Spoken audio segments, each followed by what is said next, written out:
Le nouveau plafond est fixé à 2 340 francs par mois. Ce relèvement va permettre, entre autres, la majoration de certaines prestations comme l'indemnité journalière de maladie. Salaire, 2% d'augmentation à la SNCF et à la RATP.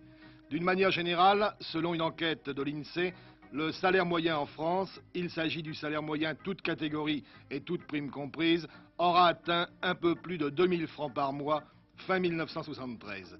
Avec un relèvement du SMIC de 23,70% en un an, ce sont les bas salaires qui ont progressé le plus rapidement.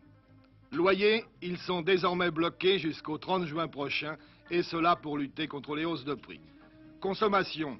Après le rétablissement de la taxe sur la valeur ajoutée, la viande de bœuf est augmentée de 7%, soit une hausse moyenne de 2 francs le kilo.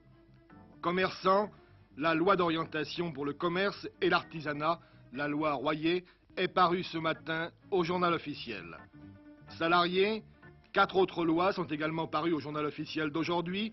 La loi sur la garantie de paiement des salaires en cas de faillite, la loi sur l'amélioration des conditions de travail, la loi sur l'actionnariat et enfin la loi simplifiant et améliorant l'intéressement. Enfin, personnes âgées, pour elles, 3 mesures entrent également en application à partir du 1er janvier. Tout d'abord, les anciens combattants peuvent bénéficier, sous certaines conditions et d'une façon progressive, de la retraite à 60 ans. Ensuite, l'allocation supplémentaire du Fonds national de solidarité est portée de 2 550 francs à 2 750 francs par an. Cette mesure concerne 2 millions de personnes âgées. Enfin, l'allocation minimum vieillesse passe de 4 800 à 5 200 francs par an, soit une augmentation de 8,30% avec suppression de la référence à l'obligation alimentaire. Au total, on compte 4 millions de bénéficiaires.